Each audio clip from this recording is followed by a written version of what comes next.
Muy buenos días.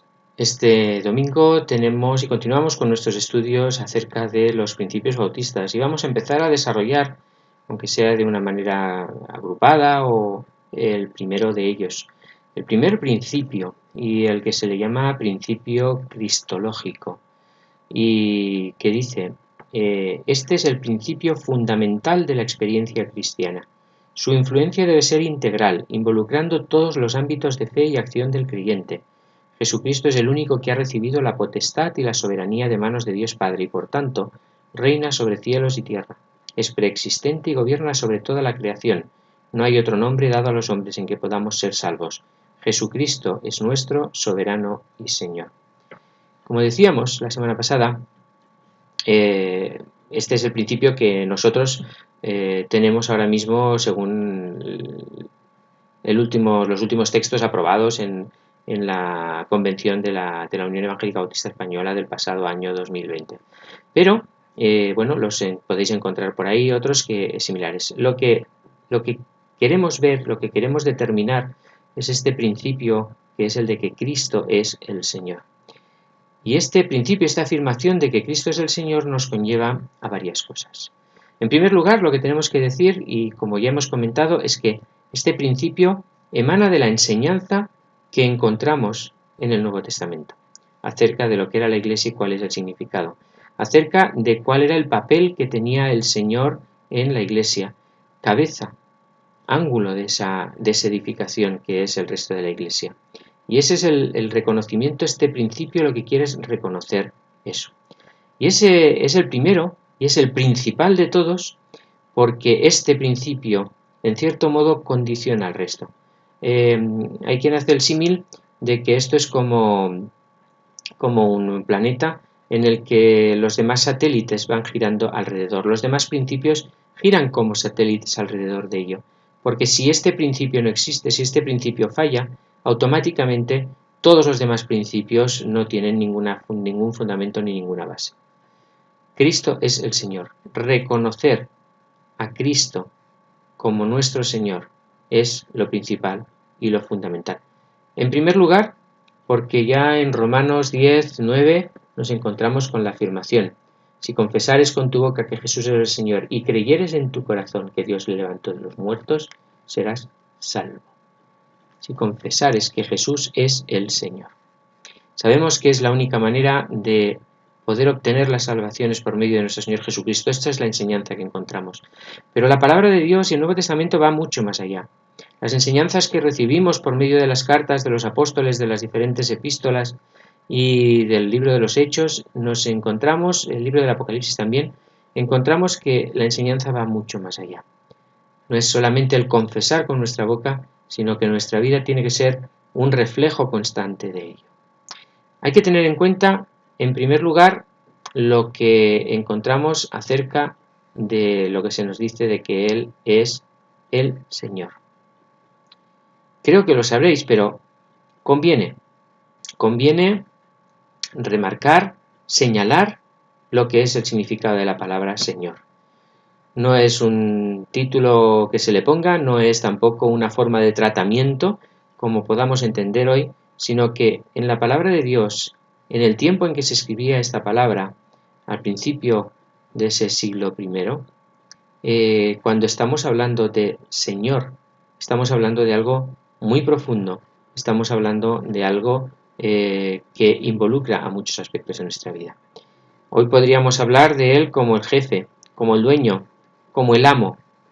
Reconocer a Cristo como Señor significa considerar que somos como sus esclavos, como somos sus siervos, y que por lo tanto todo lo que tenemos, todo lo que somos, todo aquello con lo que vivimos, no nos pertenece a nosotros, sino que es de Él. Eso es lo que tenemos que tener muy presente.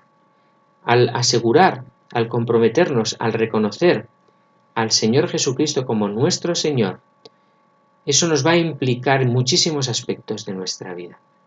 Y el primero que nos va a condicionar es acerca de ese que hemos hablado, acerca de reconocerle de que no nosotros, por nosotros mismos, ni somos nada ni podemos hacer nada, sino que dependemos en todo y para todo de Él.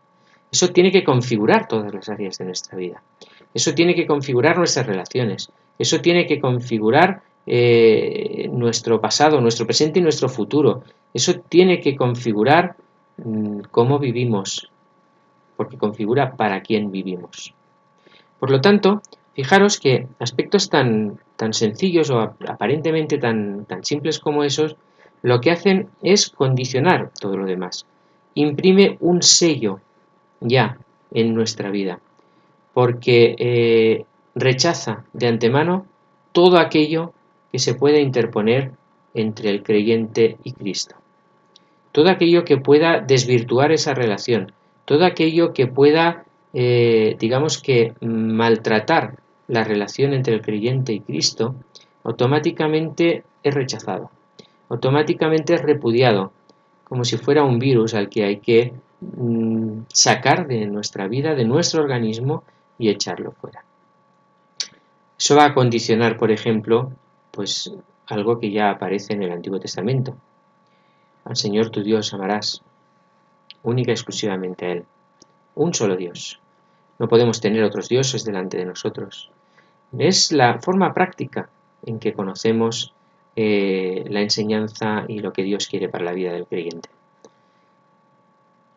Cualquier totalitarismo, cualquier favoritismo del tipo que sea, cualquier confesionalidad por encima de esa relación, automáticamente tiene que estar anulada o tiene que ser rechazada. Porque iría en contra de este principio básico, de que el Señor sea nuestro, Jesucristo sea nuestro Señor. Iría en contra de ello. Si reconocemos autoridades civiles por encima de Él, si reconocemos autoridades eclesiásticas por encima de Él, si anteponemos deseos propios por encima de Él, todo esto va en contra de este principio.